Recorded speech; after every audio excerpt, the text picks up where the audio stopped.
നീലാംബരി. രചന നീലാംബരി. അവതരണം Shahul Malayil. Editing Faisal C M Oonjeri. മുകുന്ദന്റെ കയ്യിൽ കിടന്ന് കുതിരുകയാണ് നില. കൂടെ അവന്റെ ഗുണ്ടകൾ എന്തൊക്കെയോ ഒച്ചയെടുത്ത് സംസാരിക്കുന്നുണ്ട്. ദത്തൻ മുകുന്ദന്റെ അടുത്ത് വന്ന് എന്തൊക്കെയോ പറഞ്ഞ് സമാധാനിപ്പിക്കുന്നു. ശശിധരൻ തലയിൽ കൈയും വെച്ച് നിലത്തിരിക്കുന്നു. കൽപ്പന അയാൾക്ക് അടുത്തിരുന്ന് നിലയെ കൈ ചൂണ്ടി സംസാരിക്കുന്നുണ്ട്. തൊട്ടടുത്ത് അപ്പോഴും ജാനെ നോക്കി വെള്ളമിറക്കിയാണ് മായയും ലാവണ്യയും.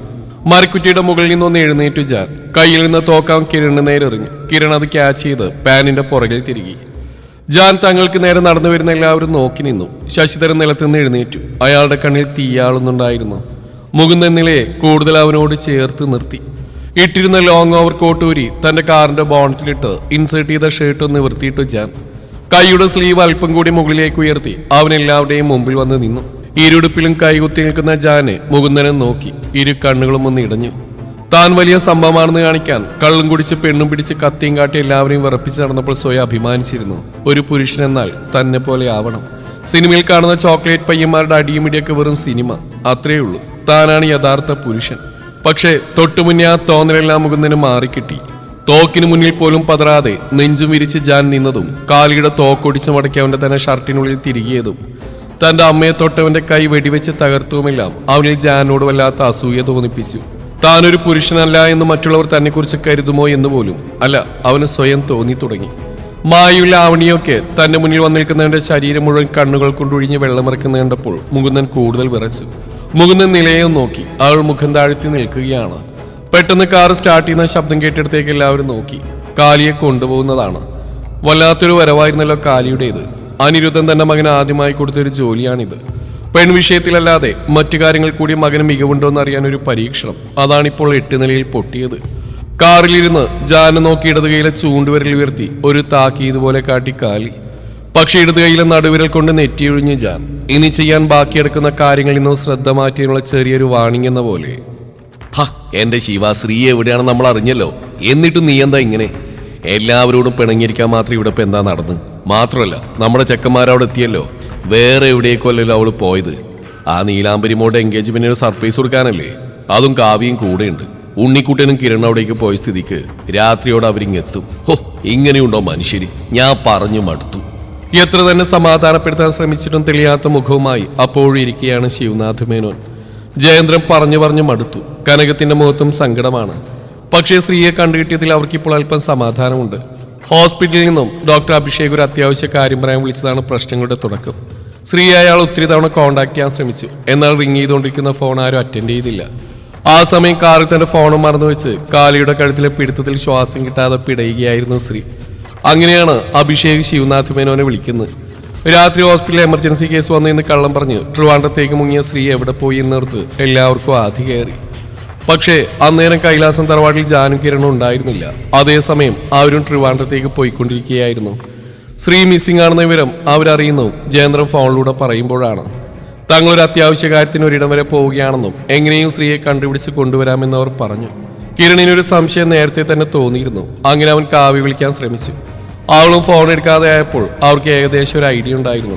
തങ്ങൾ പോകുന്നിടത്ത് നേരത്തെ തന്നെ സ്ത്രീയും കാവ്യ എത്തിയിട്ടുണ്ടാവും എന്നുള്ളത്. കാവ്യയുടെയും സ്ത്രീയുടെയും ഫോൺ വഴിയുള്ള വഴിവിട്ട ബന്ധം കിരൺ ഇടയ്ക്കിടയ്ക്ക് ശ്രദ്ധിക്കാറുള്ളതാണ്. ഒരു രാത്രി നിലയെ വിളിച്ച് സംസാരിച്ചുകൊണ്ട് തന്നെ അടുത്ത ദിവസം അതിനടുത്ത ദിവസങ്ങളിലൊക്കെ ജാൻ അവളെ വിളിക്കാൻ ശ്രമിച്ചു. പക്ഷേ നില ഫോൺ എടുത്തിരുന്നില്ല. അതുകൊണ്ടാണ് ജാൻ കാവ്യ വിളിച്ച് കാര്യങ്ങൾ അന്വേഷിച്ചത്. നിലയെ സംബന്ധിക്കുന്ന ഏറെക്കുറെ കാര്യങ്ങൾ കാവ്യ ജാനോട് പറഞ്ഞു. പ്രധാനമായും പൂജയിടാൻ നടന്ന കാര്യങ്ങളും തിരുവോണ ദിവസമുണ്ടായ പ്രശ്നങ്ങളുമൊക്കെ. എൻഗേജ്മെന്റ് ദിവസം എങ്ങനെയാ അവിടെ അടുത്തെത്തണമെന്ന് കിരണിനോട് ജാൻ പറയുമ്പോൾ മറ്റൊന്നും ചോദിക്കാതെ കിരൺ അത് സമ്മതിച്ചു. എന്നാൽ കാവ്യയും സ്ത്രീയും അതേ ദിവസം അവിടെ എത്തുമെന്നുള്ളത് ജാനോ അതുപോലെ ജാനും കിരണും അവിടെ എത്തുമെന്നുള്ളത് കാവ്യോ അറിഞ്ഞിരുന്നില്ല. എന്തിന് ഡെയിലി ഫോൺ വഴി സംസാരിക്കാറുള്ള കിരണിന് പോലും നിലയെ പറ്റിയുള്ള ഒരു കാര്യവും കാവ്യ പറഞ്ഞുമില്ല. ശരിക്കും പറഞ്ഞാൽ നീലാംബരി എന്താണെന്ന് ഇപ്പോൾ പോലും ആർക്കും പൂർണ്ണമായ ഒരു ഐഡിയയും ഇല്ലായിരുന്നു എന്ന് വേണം പറയാൻ. എന്തായാലും വല്ലാത്തൊരു പോക്കായി പോയി. ഞാൻ എൻ്റെ ജീവിതത്തിൽ ഇന്നേവരെ ശ്രീനിയേട്ടനോടൊരു വാക്ക് ചോദിക്കാതെ എവിടെയും പോയിട്ടില്ല. എന്തിന്? ഞാനൊക്കെ പഴയ തലമുറക്കാരെന്ന് കരുതാം. എന്നെ മോളെ തന്നെ നോക്ക്. ഞങ്ങളോട് ചോദിക്കാതെ വരച്ച വര കടക്കില്ല ആവണി. എരുതിയിൽ എണ്ണൊഴിക്കാൻ ശ്രമിക്കുകയാണ് മാധവി. വന്നന്നു മുതൽ മാധവി ശ്രദ്ധിച്ച ഒരു കാര്യമാണ് ഈ കുടുംബത്തിലെ സന്തോഷവും ഒത്തൊരുമയും. ഒരു വഴക്ക് നടക്കാനും അതുകൊണ്ട് രസിക്കാൻ അവർ ഒരുപാട് കൊതിച്ചു. സ്ത്രീയോട് എപ്പോഴും അസൂയാണ് മാധവിക്ക്. വീട്ടിലുള്ള ആൺതരികളെല്ലാം കൈവെളിയിൽ കൊണ്ടു നടക്കുകയാണ് സ്ത്രീയെ. സ്ത്രീ തിരികെ വരുമ്പോൾ ഉണ്ടാവാൻ സാധ്യതയുള്ള പൊട്ടിത്തെറി അവരിപ്പോഴേ മനസ്സിൽ കണക്കുകൂട്ടി. അതിന് തന്റെ വക ചെറിയൊരു തീപ്പൊരി കൂടി വേണമെന്ന് അവർക്ക് നിർബന്ധമുണ്ടായിരുന്നു. പക്ഷെ മാധവി പറയുമ്പോൾ ആരും ഒന്നും മിണ്ടിയില്ല. ആ എന്തായാലും ഇങ്ങ് വരട്ടെ, പാവം ആരും ചാടിക്കയറിയൊന്നും പറയാനും നിൽക്കണ്ട. എങ്കിലും ശിവയുടെ അവസ്ഥ കാണുമ്പോൾ സഹിക്കുന്നില്ല. എത്രയാ തീ തിന്ന്. ശ്രീ ഇപ്പോൾ പോലും ഒന്നും വിളിച്ചിട്ടില്ല. ഉണ്ണിക്കുട്ടനും കിരണും ശിവയുടെ ഇന്നത്തെ അവസ്ഥ ശ്രീ പാർവതിയോട് ഉറപ്പായിട്ടും പറഞ്ഞിട്ടുണ്ടാവും. ഒരു കോൾ ചെയ്യാൻ തോന്നിയില്ലല്ലോ ഇതുവരെ. ഇപ്പോഴത്തെ പെണ്ണുങ്ങളെല്ലാം ഇങ്ങനെയാ. കുടുംബത്തേക്കാൾ അവർക്ക് അവരുടെ സന്തോഷ പ്രധാനം. സ്വയം പുകഴ്ത്തിയാണെന്ന് കരുതരുത് കേട്ടോ. ശ്രീനിയേട്ടൻ ആക്സിഡന്റ് ആയെന്ന് അറിഞ്ഞ സമയം ലേഡീസ് ക്ലബ്ബിൽ ഓണം പ്രോഗ്രാമിന്റെ മീറ്റിംഗിലായിരുന്നു ഞാൻ. കേട്ട പാതി കേൾക്കാത്ത പാതി നിന്നേൽപ്പിൽ ഇറങ്ങി ഓടിയാ ഞാൻ എറണാകുളത്ത് എത്തിയത്. കണ്ടില്ലേ, തിരുവോണത്തിന്റെ അന്ന് ഇവിടെ എല്ലാവരും ആഭരണങ്ങളൊക്കെ ഇട്ട് അണിഞ്ഞൊരുങ്ങി നിന്നപ്പോൾ ഞാൻ മാത്രം വെറും കഴുത്തോടെ നിന്ന്. എന്നാലും വേണ്ടില്ല, എനിക്ക് എന്റെ ശ്രീനിയേട്ടനാ വലുത്.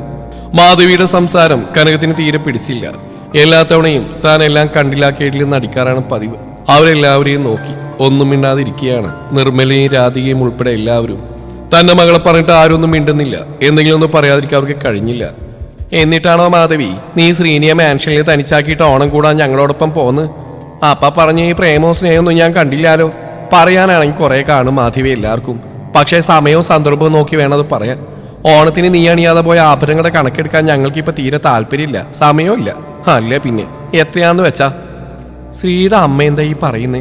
ഞാൻ എൻ്റെ സ്വഭാവം പറഞ്ഞേ ഉള്ളൂ. നിങ്ങളുടെ മകൾക്ക് അതില്ലാതെ പോയതിന് ഞാൻ എന്ത് ചെയ്യാനാ? എന്നോട് നിങ്ങൾക്ക് അസൂയ തോന്നിയാലും വേണ്ടില്ല, ഞാൻ പറയാനുള്ളത് ആരുടെ മൊത്തം നോക്കി പറയും. പിന്നെ ഒരു കാര്യം കൂടി. മാധവിയെ നിർത്തി എല്ലാവരെയും നോക്കി. എന്നിട്ട് വീണ്ടും തുടർന്നു. ഈ അവസരത്തിൽ പറയാൻ പാടില്ല. അതുകൊണ്ട് ഇന്ന് രാത്രി എനിക്ക് എല്ലാവരോടും വളരെ പ്രധാനപ്പെട്ട ഒരു കാര്യം പറയാനുണ്ട്.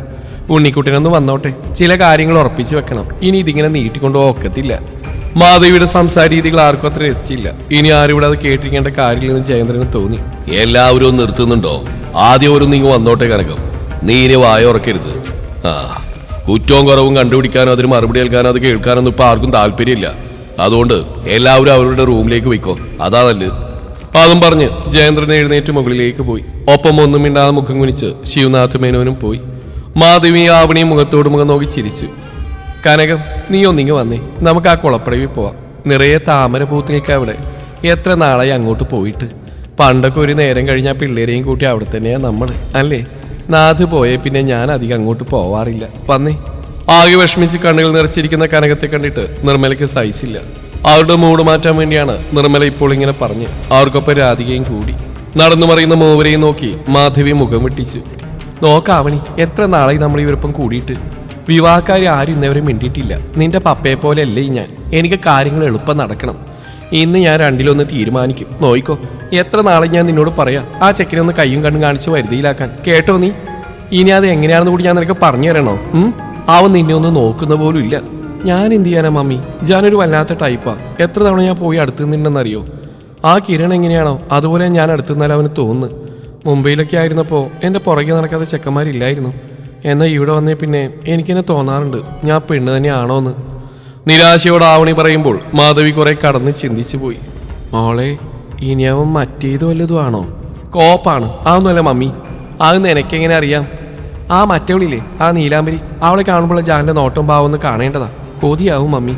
ആ നോട്ടം കണ്ട് അവളിൽ നിന്ന് പുള്ളിപ്പിടിയെന്ന് ഞാൻ പലപ്പോഴും കണ്ടിട്ടുള്ളതാ. അത് കേട്ട് മാധവി എന്ന് ചിരിച്ചു. അവളെ ഇനി പേടിക്കണ്ട. അവളുടെ വിവാഹ നിശ്ചയത്തിൽ ഇന്ന് കഴിഞ്ഞ് പോയി കൺകുളിർക്കെ കണ്ട് സദ്യ കൊണ്ട് വരട്ടെ അമ്മയും മോനും. ഇനി അവൻ്റെ ആ നോട്ടം മുഴുവൻ അനുഭവിക്കാൻ പോകുന്നേ നീയാ. മോൾ ഒരുങ്ങിയിരുന്നു. മാധവി പറയുമ്പോൾ ആവണിക്ക് നാണം വന്നു. ശരിയാണ്, ഇനി ആ നോട്ടം ഏൽക്കാൻ പോകുന്ന തന്നിൽ മാത്രമായിരിക്കും, തനിക്ക് മാത്രം. ആവണി മനസ്സിലായി ഓർത്തു. കൈകൾ നെഞ്ചത്ത് പിണച്ചു കെട്ടിന്ന് ജാൻ നീലാംബരി അടിമുടിയൊന്ന് നോക്കി. സെറ്റും മുണ്ടും. അവനൊന്ന് പുഞ്ചിരിച്ചു. അവളുടെ കണ്ണുകൾ അവനെ നോക്കി യാചിച്ചു. വേണ്ട, തിരികെ പോയെന്ന പോലെ. അവളുടെ കണ്ണുകളിൽ നിന്ന് അവന്റെ നോട്ടം അരിച്ചരിച്ച് താഴേക്ക് ഇറങ്ങി. നീല കൂടുതൽ വിറച്ചുപോയി. ചുറ്റും ഒരു കൂട്ടം ആൾക്കാരുണ്ട്.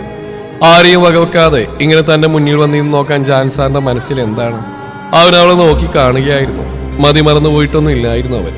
വ്യക്തമായ ധാരണയുണ്ടായിരുന്നു താൻ ചെയ്യാൻ പോകുന്ന കാര്യങ്ങൾ എന്താണെന്ന്.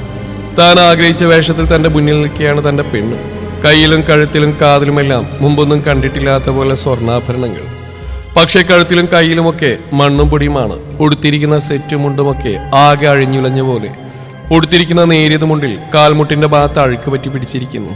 കാലിയുടെ മുന്നിൽ മുട്ടൂത്തിയിരുന്ന നിലയുടെ മുഖമോർക്കെ ഒരിക്കൽ കൂടി അവന്റെ മുഷ്ടി ചുരുണ്ട് നിവർന്നു. നേരിയതിന്റെ മുന്താണിയിൽ പിടിച്ച് കൈകൾ കൊണ്ട് വേഗത്തിൽ കറക്കുന്നുണ്ട് അവൾ. ഭയമാണ് അവൾ.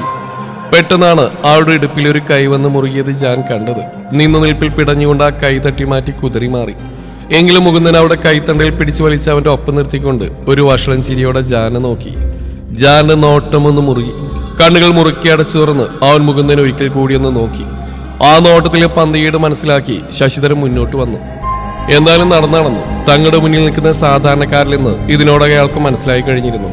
അതുകൊണ്ട് ഇലക്കുമുള്ളിനും കേടില്ലാതെ ഇവരെ പറഞ്ഞ് സമാധാനിപ്പിച്ചു വിടണം. അതായിരുന്നു ശശിധരന്റെ മനസ്സിൽ. സാറേ, നിങ്ങൾ ആരാന്ന് ഞങ്ങൾക്ക് കൂടുതലായിട്ടൊന്നും അറിയില്ല. ഈ നിൽക്കുന്ന മാഡത്തിന്റെ മക്കളാണ് നിങ്ങൾ രണ്ടുപേരും, ഞങ്ങൾക്കിപ്പോ മനസ്സിലായി. ഇതെന്റെ പെങ്ങളുടെ മകളാ നീലാംബരി. നീലാംബരിയെ ചൂണ്ടിക്കാണിച്ച അയാൾ വീണ്ടും പറഞ്ഞു. ജാൻ നിലയെ നോക്കി വീണ്ടും ശശിധരൻ നോക്കി.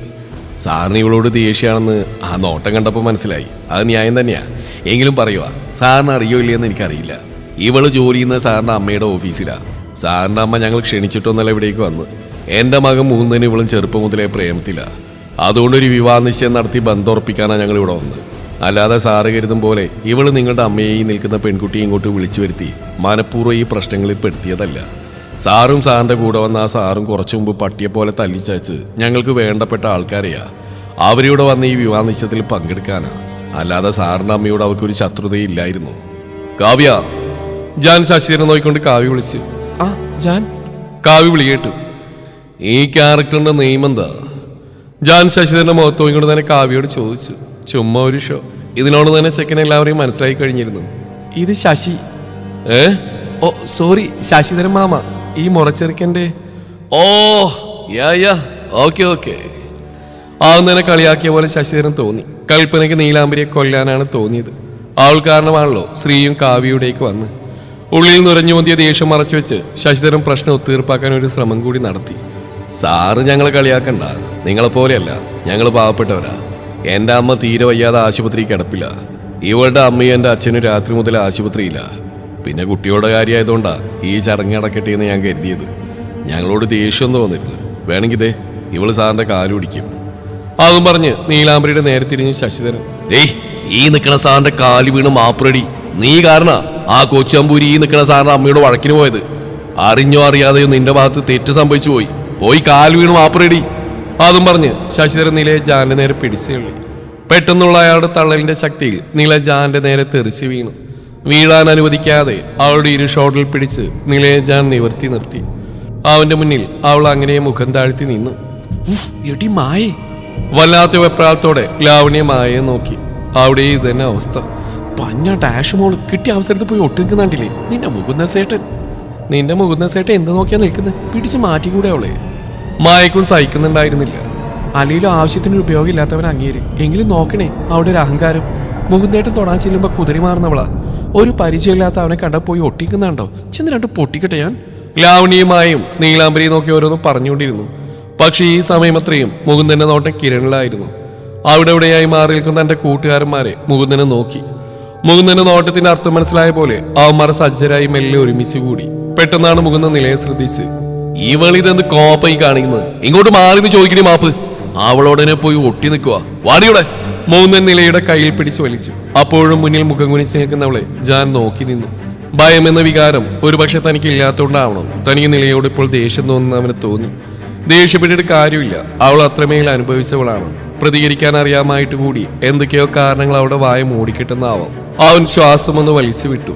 ഇതേ സമയം മുകുന്ദന്റെ രണ്ട് ഗുണ്ടകൾ ചേർന്ന് കിരണിന്റെ ഇരുകൈയിലായി പിടിമുറുക്കി. ഇതിനോടകം മറ്റൊരുവൻ അവന്റെ പാന്റിന് പുറകിൽ തിരികെ തോക്ക് കൈക്കലാക്കിയിരുന്നു. വലത് കൈയാൽ നെറ്റിയൊഴിഞ്ഞുകൊണ്ട് ജാൻ അവനെ ഒന്ന് തുറിച്ചു നോക്കി. തന്നെ നന്നാവാൻ സമ്മതിക്കില്ലെന്ന പോലെ. ശ്രീയും കാവ്യയും നിലയും ഒക്കെ വല്ലാതെ ഭയപ്പെട്ടു പോയി. ശശിധരനും തത്തനും മുഖത്തോട് മുഖം നോക്കി. എല്ലാം ഒരുവിധം ശാന്തമായിക്കൊണ്ട് വരികയായിരുന്നു. ഇനി വീണ്ടും എന്താവും നടക്കാൻ പോയെന്നോർത്ത് ശശിധരനാകെ വിഷമിച്ചു. ആ ഗുണ്ട കിരണിന്റെയും ജാന്റെയും നേരെ മാറി മാറി തോക്ക് ചൂണ്ടി. പക്ഷേ തോക്ക് സ്വന്തം കയ്യിലാണെങ്കിലും ആള് സ്വയം നിന്നങ്ങ് വിറക്കുക. കാരണം ഇങ്ങനെ ഒരു സാധനം സിനിമയിലല്ലാതെ ആ നേരിൽ കണ്ടിട്ട് കൂടിയില്ലായിരുന്നു. ആ തോക്കിട്ടില്ലേ? ഇനി കയ്യെന്ന് വിടറോ? കിരൺ തന്നെ കയ്യിൽ പിടിച്ചവന്മാരുടായി പറഞ്ഞു. അവന്മാർ കിരണിന്റെ കയ്യിൽ നിന്ന് കൈയെടുത്ത് നേരെ ഓടിപ്പോയി തോക്ക് പിടിച്ചിരിക്കുന്നതിന്റെ പുറകിലായി നിന്നു. ശ്രീയും കാവ്യ ഒരു പകപ്പോടെ കിരണിന്റെ അടുത്തേക്ക് ചേർന്ന് നിന്നു. ശ്രീ കിരണിന്റെ കയ്യിൽ മുറുകെ പിടിച്ച് അവനെ നെഞ്ചോട് ചേർന്നു. കിരണിനെ അവന്മാർ ലോക്ക് ചെയ്തപ്പോൾ ആ അമ്മ വല്ലാതെ ഭയന്നു പോയി. ബിജു സൂക്ഷിച്ച്, അത് പൊട്ടുന്ന സാധന. മറ്റൊരുത്തൻ തോക്ക് പിടിച്ചിരിക്കുന്ന ബിജു ഗുണ്ടയോട് പറഞ്ഞു. ഈ സാധനം നീ പിടിക്കടാ, എന്റെ കയ്യൊക്കെ വറക്കുക. വല്ല കത്തിയോ മറ്റോണെങ്കിൽ ഞാനിപ്പോ അവരെ കുത്തി മലർത്തിയനെ. വെടിവെച്ച ഇനി ഉണ്ട പുറകെ എങ്ങാനും വരുമോ? തോക്ക് മുന്നോട്ടാണ് ചൂണ്ടിയേക്കുന്നത്. പക്ഷേ ബിജുവിന് ഉണ്ടുവരുന്ന വഴിയോർത്തൊരു ഭയമാണ്. മോളിലേക്ക് നോക്കുന്ന കാച്ച്, നിനക്ക് വെടിവെക്കാൻ അറിയാവുന്ന അവന്മാരെ കരുതട്ടെ, അപ്പൊ എല്ലാം പേടിച്ചോടിക്കോളൂ. ഓരോരോ ഉപദേശങ്ങൾ. അവന്മാരുടെ മട്ടുമാതിരി കണ്ടപ്പോൾ കിരണിനാകെ ചിരി വന്നു. ശ്രീയും കാവ്യം കേൾക്കാൻ വേണ്ടി കിരൺ പതിഞ്ഞ സ്വരത്തിൽ പറഞ്ഞു, ഈശ്വരോ, ഇതെന്തൊരു പാട്. ഇതേ ഇങ്ങനെയൊന്നും അല്ലേടാ. എടാ നമുക്കിന്ന് പോണ്ടേ. യോ എന്റെ ഒരു കൈ എവിടെടാ. കാവ്യ ചിരി കടിച്ചമർത്തി. എങ്കിലും അവന്മാരുടെ കയ്യിൽ തോക്കാണ്. എങ്ങാനും പൊട്ടിയ എല്ലാം കഥം കഥം. ഹലോ സാവോ, അതങ്ങനെയൊന്നുമില്ല. മുകളിൽ നീണ്ട സുനാപ്പി ഉണ്ടോ, അത് പുറകിലേക്ക് പിടിച്ച് വലിക്ക്. എന്നിട്ട് താഴെ കാണുന്ന സാധനത്തിൽ ചൂണ്ടുവിരൽ പുൾ. Yes come on. കിരൺ ഗുണ്ടകൾക്ക് ക്ലാസ് എടുത്തു. മുകുന്ദനാകെ പെരുത്തു കയറി. അവൻ ഗുണ്ടകൾക്കടുത്തേക്ക് ദേഷ്യത്തിൽ നടന്നു. പിന്നെ അവന്മാരെ പറഞ്ഞിട്ടും കാര്യമില്ലെന്ന് മുകുന്ദൻ അറിയാം. തന്റെ അച്ഛനെയും മാമനെയും ഒന്ന് ലോക്ക് ചെയ്യണം. ആ സമയം നീലാംബരിയുടെ കഴുത്തിൽ താലി കെട്ടണം. അത്രേ ഉണ്ടായിരുന്നുള്ളൂ ഡീല്. പക്ഷേ ഇവിടെ വന്നപ്പോൾ നടന്ന സംഭവവികാസങ്ങൾ കണ്ട് ആകെ കിളിപോയി നിൽക്കുകയാണ് അവന്മാർ. എങ്കിലും ഇതുപോലൊരു അവസരം ഇനി ഉണ്ടാവില്ല. എങ്ങനെയും നീലാംബരിയെന്ന് സ്വന്തമാക്കണം. അതിനാദ്യ ഇവറ്റകൾ ഇവിടുന്ന് തുരത്തണം. ഈ സമയം തോക്കണ്ട് ഭയന്ന് ഉറച്ചിൽക്കുന്ന നിലയുടെ അടുത്തേക്ക് ജാൻ ഒന്ന് ചേർന്ന് നിന്നു. കാതിൽ മുഖം അടുപ്പിച്ച് പതിഞ്ഞ സ്വരത്തിൽ ജാൻ പറഞ്ഞു, ഏയ് നില, ഞാൻ എല്ലാവരോടും പറയട്ടെ, നീ എന്റെ... അവരും നിർത്തി. അവൾ പിടപ്പോടെ അവരെ നോക്കി. ഒരു ചിരിയോടെ അവൻ വീണ്ടും പറഞ്ഞു, നീ എന്റെ ഓഫീസിലാ വർക്ക് ചെയ്യുന്നെന്ന്. ഞാൻ നിന്റെ ബോസാണെന്ന്. അവളൊരു പകപ്പോടെ അവനെ നോക്കി. അങ്ങനെയെങ്ങാനും ജാൻ സാർ പറഞ്ഞ തിരികെ തറവാട്ടിൽ ചെല്ലുമ്പോൾ തന്നെ എല്ലാവരും കൂടി പച്ച കത്തിക്കും. ഇവരെല്ലാവരെയും താൻ മനപ്പൂർവ്വം വിളിച്ചു വരുത്തിയാണെന്ന് എല്ലാവരും കരുതും. അതോർത്തെനിക്ക് വീണ്ടും ജാൻ അവളെ വിളിച്ചു. നില. അതിന് മറുപടിയായി അവൾ ശ്വാസം മുകളിലേക്കെടുത്ത് വിളി കേട്ടു. ജാനൊന്ന് ചിരിച്ചുപോയി. ഞാനൊരു സർപ്രൈസ് തരട്ടെ, എൻജോയ് ഡിയർ. അതും പറഞ്ഞ് അവൻ അവളിൽ നിന്ന് അകന്ന് മാറിക്കൊണ്ട് തോക്കിക്കൊണ്ടിരിക്കുന്നവരെ നേരെ നടന്നിരുന്നു ജാൻ. ഉണ്ണിക്കുട്ടാ, ശ്രീ വിളിച്ചുപോയി. ശ്രീയെ നോക്കിയൊന്ന് കണ്ണ് ചിമ്മി കാണിച്ചു ജാൻ. മാമ, നിങ്ങൾ രണ്ടാളും പോയി കാറിൽ വെയിറ്റ് ചെയ്യും, ഞങ്ങൾ പെട്ടെന്ന് വന്നേക്കാം. ഞാൻ പോയില്ല ഉണ്ണിക്കുട്ടാ, നമുക്ക് പോവാം. എനിക്കെന്തോ പേടിയൊന്നും മോനു. ആദ്യത്തെ ധൈര്യം അമ്മയ്ക്ക് ഇപ്പൊ ഇല്ലടാ. പ്ലീസ് വാ ഉണ്ണിക്കുട്ടാ, പോവാം. എന്തോ നടക്കാൻ പോകുന്ന പോലെ. ജാന്റെ കയ്യിൽ കയറി പിടിച്ചു ശ്രീ. അവരുടെ കണ്ണുകൾ നിറഞ്ഞു. മമ്മ, ഞാനില്ലേ, ഡോണ്ട്. ജാൻ എന്തോ പറയാനായി വന്നു. പെട്ടെന്നാണ് ഒരു വെടി പൊട്ടിയത്. നോക്കുമ്പോൾ തോക്ക് പിടിച്ച് നിൽക്കുന്ന ബിജു ഇന്ന് വിറക്കുന്നു. വെടി ആർക്കും കൊണ്ടില്ലെന്ന് മാത്രമല്ല, ആ ഉണ്ടപോയ വഴി കൂടി ആരും കണ്ടില്ല. തൊട്ടടുത്തുനിന്ന് ഒരുത്തൻ ചക്ക വെട്ടിയിട്ട പോലെ ബോധം കെട്ട് വീണു. പേടിച്ചതാണ്. ബിജുവിന് നേരെ ചീറിയെടുത്തു ജാൻ. ഇടത് കൈ കൊണ്ട് അവനെ കഴുത്തിന് കുത്തിപ്പിടിച്ച് വലം കൈ മുഷ്ടിയുരുട്ടി മൂക്കിന് 3 വട്ടം അവൻ പഞ്ച് ചെയ്തു. ഇവിടെ ഞാൻ സംസാരിച്ചിരിക്കുന്ന കണ്ടില്ലട. അതിന്റെ ഇടയിൽ നീ ഉണ്ടാകാനാ കാര്യം? അവന്റെ ഒരു തോക്ക്. ഈശ്വര, ഇവൻ മലയാളം തുടങ്ങി ശ്രീയമ്മ. ചെവി പൊത്തിയ മരത്തിന്റെ തള്ളി പോയിരുന്നു. അതാ നല്ലത്, കിരൺ പതിയെ പറഞ്ഞു. കാവ്യ നിലയും കണ്ണുമിഴിച്ചിന്ന് പോയി. കാരണം ജാന്റെ ഈ രൂപ അവർ ആദ്യമായിട്ടാണ് കാണുന്നത്. ബിജുവിനെ ഇടിച്ച് കളിപ്പീർക്കുന്നിടയിൽ കയ്യിൽ കയറി പിടിച്ച മറ്റൊരുത്തനെ അവൻ ദൂരേക്ക് വലിച്ചെറിഞ്ഞു. ഈ സമയത്തെപ്പോഴ കയ്യിൽ തടഞ്ഞ തോക്ക് വീണ്ടും ജാൻ പുറകിൽ പാന്റിന് കുറുകെ അരയിൽ തിരികെ. എല്ലാം കണ്ട് ദേഷ്യത്തിൽ മറ്റൊരുത്തൻ ജാന്റെ നേരെ ഓടിയെടുത്തും കിരൺ അവനെ തടഞ്ഞു. ഹലോ, എവിടെ പോണു? ഇങ്ങ് വന്നേ ചോദിക്കട്ടെ. അതെ, തനി തായ്ക്കൊണ്ടെന്ന് കേട്ടിട്ടുണ്ടോ? അയാൾ കിരണിനെ ഒന്ന് സൂക്ഷിച്ചു നോക്കി. കേട്ടിട്ടില്ല അല്ലേ? എന്നാലേ ആ നിൽക്കുന്നവൻ തായ്ക്കൊണ്ടോ ബ്ലാക്ക് ബെൽറ്റാ. അവന്റെ പഞ്ച് കണ്ടിട്ട് മനസ്സിലായില്ലേ? പിന്നെ ഏതാണ്ട് ഗുസ്തിയൊക്കെ അറിയാട്ടോ. അങ്ങോട്ട് തള്ളിക്കേറി ചെന്നാലേ പഞ്ച് ചെയ്ത് മൂക്കിടിച്ച് പരത്തി പിന്നെ എടുത്ത് മലർത്തി അടിച്ച് നട്ടല് പൊട്ടിക്കുവാൻ. പിന്നെ തന്നെ എന്തിനു കൊള്ളാടോ? ഉപദേശിക്കാണെന്ന് തോന്നരുത്. വീട്ടിൽ ചോദിക്കാനും പറയാനും ആരുമില്ലേ? ഉണ്ടെങ്കിൽ ആ കുന്നിറങ്ങി ഓടിക്കാം, അതാ നല്ലത്. ഞാൻ പറയാനുള്ളത് പറഞ്ഞു. ഇനി അറിഞ്ഞില്ല കേട്ടില്ല എന്ന് പറയരുത്. തന്റെ കൂട്ടുകാരനെ ജാൻ ഇരുകൈ കൊണ്ട് എടുത്തുയർത്തി വട്ടം കറക്കി എറിയും നോക്കി അയാളൊന്ന് വെള്ളമിറക്കി. നിലവിളി ശബ്ദം മാത്രം അവിടെ മുഴങ്ങി കേട്ടു. പക്ഷേ അരയിൽ കരുതിയ കത്തി വലിച്ചൂരി അയാൾ കിരണിനെ നോക്കിയൊന്ന് ചിരിച്ചു. കിരണിന്റെ കണ്ണുകളൊന്ന് കൂർത്തു. നിന്നോട് പച്ച മലയാളത്തിലല്ലേ ഞാൻ പറഞ്ഞത്? കിരൺ പറഞ്ഞതിനു മുന്നേ ആ ഗുണ്ട കത്തി മുകുന്ദന് നേരെ എറിഞ്ഞു. ആ കത്തി പിടിച്ചെടുത്ത് ജാന്റെ പുറകിൽ നിന്ന് മുകുന്ദൻ കത്തി ആഞ്ഞു കുത്തിയതും ജാൻ തിരിഞ്ഞ് മുകുന്ദന്റെ കയ്യിൽ പിടിച്ചത് ഒരുമിച്ചായിരുന്നു. നാവ് കൊണ്ട് ഇടത് കവിളിൽ പരതി ജാനൊന്ന് ചിരിച്ചു. I have been waiting for a long time. ജാന്റെ ഡീപ്പ് വോയിസ് മുകുന്ദന്റെ കാതുകളിൽ ആഴ്ന്നിറങ്ങി. എവിടെ? മുകുന്ദൻ 10ാം ക്ലാസ്സും കുസ്തിയാ. പക്ഷേ തൊട്ടുമുന്നിൽ നിൽക്കുന്നവന്റെ കയ്യിലേക്ക് മുകുന്ദനെ നോക്കി. ഷർട്ടിന്റെ സ്ലീവ് മടക്കി വെച്ചിടം വരെ വരിഞ്ഞു മുറുകി കാണുന്ന അവന്റെ വെയിൻ കണ്ട് മുകുന്ദനൊന്ന് പരിങ്ങി. ജാന്റെയും മുകുന്ദനെയും കണ്ണുകളൊന്ന് കോർത്തു. എന്താണെന്നറിയില്ല, മുകുന്ദന് ജാനോട് വല്ലാത്ത പക തോന്നി. കണ്ടാൽ ഒരേ പ്രായക്കാരാണ്. പക്ഷെ അവന്റെ രൂപം, ഭാവം, തന്റെ ഇടം, ദേഷ്യം, സൗന്ദര്യം എല്ലാം വ്യത്യസ്തമാണ്.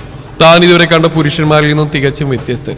ഒരു പുരുഷൻ മറ്റൊരു പുരുഷനോട് തോന്നുന്ന അസൂയയും അതിൽ നിന്ന് മുളപൊട്ടിയ പകയുമാണ് മുകുന്ദന്റെ മുഖത്ത് അപ്പോൾ പ്രകടമായത്. പൊടുന്നനെ മുകുന്ദന്റെ മുഖം വേദനയാൽ ചുളിഞ്ഞു. ജാൻ പിടിച്ചു വെച്ച വലത് കൈയിലേക്ക് മുകുന്ദനെ നോക്കി. കൈപ്പത്തിക്ക് താഴെ ഞരമ്പുകൾ ഞെരുങ്ങി പൊട്ടിപ്പോകുമെന്ന് അവന് തോന്നിപ്പോയി. മുകുന്ദന്റെ കൈ അവൻ പോലും അറിയാതെ നിവർന്നുപോയി. അതേസമയം താഴേക്ക് വീണ കത്തി തന്റെ ഇടത് കാലിനാൽ തട്ടി മുകളിലേക്ക് ഉയർത്തി ഇടത് കൈയാൽ പിടിച്ചെടുത്തു ജാൻ. നിവർന്നിരുന്ന മുകുന്ദന്റെ കൈപ്പത്തിയിൽ 2 വര, ഒരു എക്സ് മാർക്ക്. തന്റെ പെണ്ണിന്റെ ഇടുപ്പിൽ പിടിച്ചുള്ള ഏറ്റവും ചെറിയ സമ്മാനം. മുകുന്ദന്റെ നിലവിളി ആ കുന്നിൽ പ്രതിഫലിച്ചു. Don't raise your hand against any woman. Never again. If that happen, you must remember this sign that day. മുകുന്ദനൊന്നും മനസ്സിലായില്ല. അതും പറഞ്ഞ് ജാൻ അവന്റെ കയ്യിലെ പിടിവിടാതെ അവനെ എടുത്തുയർത്തി കമിഴ്ത്തി അടിച്ചുകൊണ്ട് കറക്കി എറിഞ്ഞു. മോനെ, എന്റെ മോനെ വിടറ നരന്തിച്ചേക്ക. അവൻ ആരാന്നറിയോ? കവലിൽ വന്ന് തിരക്കടാ. മുകുന്ദൻ ആരാന്ന്? കൽപ്പനെ പോവല്ലേ, മുകുന്ദൻ അതൊക്കെ ശീല. ദത്തൻ പുറകേന്ന് വിളിച്ചു. ഒന്ന് പോടോ, താനെന്റെ ചേട്ടൻ തന്നെയാണോടോ? എന്റെ മോൻ കണ്ണവന്റെ അടി വാങ്ങിക്കൂട്ടുന്ന് നോക്കിക്കുന്ന ഒരു ആങ്ങള. നാഴികക്ക് 40 മാമ മാമ എന്ന് പറഞ്ഞ് നടക്കുന്നില്ലേ നിങ്ങളെ പുറകേവൻ? മോനെ, അമ്മ വരുന്നടാ. ആ ചെന്ന് കേറി കൊടുക്ക്. ജനിപ്പിച്ച തന്തവിടെ മരക്കുത്തിയെ പോലെ നിൽക്കുന്നു. പിന്നെ ഞാൻ മരത്തിന് പുറകിൽ നിന്ന് ഒളിഞ്ഞു നോക്കിയിരിക്കുന്ന ശശിധരനെ നോക്കിയാണ് ദത്തനത് പറഞ്ഞത്.